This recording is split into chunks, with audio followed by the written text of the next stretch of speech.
Hello my dear friends, welcome to lucky education. और आज से हम एक शुरुआत करेंगे डेली डेली जीके की सीरीज में स्टार्ट कर रहा हूँ।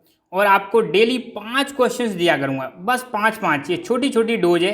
हालांकि आपको लगेगा सर क्या पाँच पाँच कर रहे हो, मगर सोचो अगर 5 क्वेश्चन आपको डेली मिलते हैं तो 30 दिन में कितने क्वेश्चन हो गए? 150 क्वेश्चन हो गए। और इसी को अगर मल्टीप्लाई कर दो 12 से तो कितना हो जाएगा? लगभग लगभग 1800। कितने क्वेश्चन हो जाएंगे?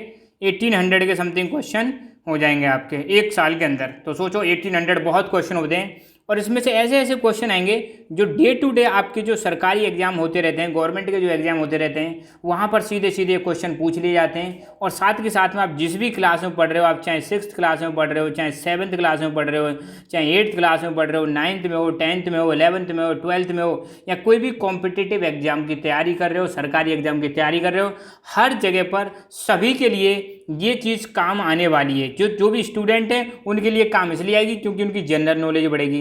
देश विदेश में क्या हो रहा है, आसपास क्या क्या चल रहा है, क्या नहीं चल रहा है, बहुत सारी चीज़ें आपको समझने को मिलेंगी। तो ये चीज़ आपको बाकी लोगों से क्या बनाएगी? बाकी लोगों से बेहतर बनाएगी, बाकी लोगों से एफिशिएंट बनाएगी। ठीक है, तो डेली 5 क्वेश्चन। वीडियो की लेंथ मुश्किल से 5 मिनट की होगी। डेली 5 मिनट देने हैं आपको और 5 मिनट इसको सुनना है। और ये वीडियो मैं बता दूं आपको, डेली 7 बजे स्टार्ट हो जाएगी आपकी।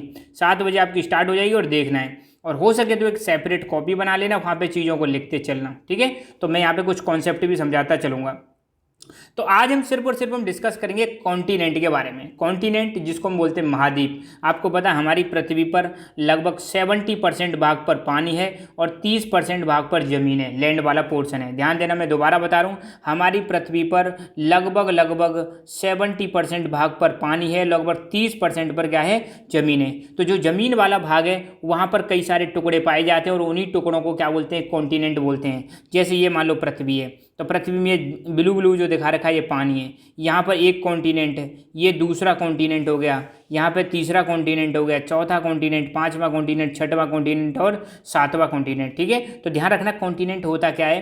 A vast continuous land mass surrounded by water on 4 side is called continent. Continent मतलब जमीन का एक ऐसा भाग होता है जो चारों तरफ पानी से घिरा होता है। जैसे इसको ले लो, साउथ अमेरिका, तो ये एक ऐसा लैंड मास है जमीन का बहुत बड़ा जिसके चारों तरफ क्या है? पानी पानी है। उसको हम क्या बोलते हैं? कॉन्टिनेंट बोलते हैं। तो कॉन्टिनेंट की डेफिनेशन ऑलवेज याद रखना, क्या? एक जमीन का ऐसा लैंड मास जो चारों तरफ पानी से घिरा हो उसको कॉन्टिनेंट बोलते हैं। अब कोई पूछ ले कि पृथ्वी पर कितने कॉन्टिनेंट हैं, तो आपको बताना है 7 कॉन्टिनेंट हैं। कितने कॉन्टिनेंट हैं? 7, जिसमें से एशिया सबसे बड़ा है और ऑस्ट्रेलिया सबसे छोटा है। अब चलो इनको एक बार मैप में देख लेते हैं कहाँ कहाँ पर कौन कौन से कॉन्टिनेंट हैं।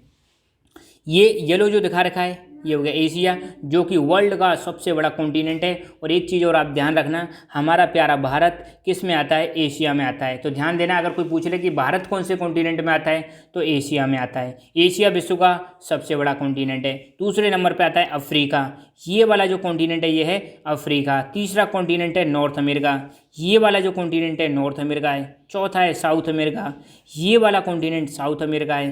पांचवा है अंटार्कटिका, नीचे जो बर्फ ही बर्फ बिछी हुई है ये वाला है अंटार्कटिका। छठवा है यूरोप, ये वाला कॉन्टिनेंट है यूरोप। और 7वें नंबर पर है ऑस्ट्रेलिया। ये वाला जो कॉन्टिनेंट है ये है ऑस्ट्रेलिया। तो इसको आप एक मैप के थ्रू भी बना सकते हो कॉपी में। तो 7 कॉन्टिनेंट हैं, 7 में से सबसे बड़ा कॉन्टिनेंट एशिया, सबसे छोटा कॉन्टिनेंट ऑस्ट्रेलिया। अच्छा, एक टर्म आप सुनते होंगे यूरेशिया। यूरेशिया का मतलब क्या होता है? यूरेशिया में 2 चीज़ आती हैं, यूरोप प्लस एशिया। यूरोप और एशिया मिलके, ध्यान देना, यूरोप और एशिया मिलके इस पूरे के पूरे दोनों कॉन्टिनेंट को हम बोल देते हैं यूरेशिया। क्या बोल देते हैं? यूरेशिया। यूरेशिया मीन्स यूरोप और एशिया। इंडिया किस में आता है? इंडिया एशिया में आता है। अच्छा, एक कॉन्टिनेंट ऐसा है जहाँ से 3 लाइन गुजरती है। मैं पहले मैप में दिखाता हूँ। ये देखो, ये है अपना अफ्रीका। ठीक है, तो अफ्रीका में से 3 लाइन जा रही है। एक लाइन तो जा रही है ये, इसको हम बोलते हैं ट्रॉपिक ऑफ कैंसर।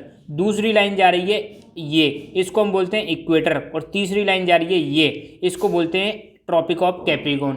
तो 7 कॉन्टिनेंट में एकमात्र कॉन्टिनेंट अफ्रीका ऐसा कॉन्टिनेंट है जहां से tropic of cancer, tropic of capricorn और अफ्रीका इक्वेटर तीनों की तीनों लाइन पास होती हैं। ये क्वेश्चन कई सारे गवर्नमेंट एग्जाम में पूछा जा सका है कि ऐसा कौन सा कॉन्टिनेंट है जहां से ट्रॉपिक ऑफ कैंसर, कैप्रिकॉर्न और इक्वेटर गुजरती हैं। तो एकमात्र कॉन्टिनेंट है अफ्रीका। ठीक है, तो ये तीनों की तीनों लाइन पास होती हैं। एक क्वेश्चन मैं और एडिशनली दे देता हूँ, research station of India in Antarctica. आपको पता है ये वाला जो कॉन्टिनेंट है ये अंटार्कटिका है, यहाँ पे लाइफ नहीं पाई जाती है, यहाँ पे कोई रहता नहीं है। यहाँ पर इंडिया ने रिसर्च स्टेशन इस्टेब्लिश कर रखे हैं। तो उन दो रिसर्च स्टेशन है, उनका नाम आपको याद रखना है, एक है मैत्री और एक है दक्षिण गंगोत्री।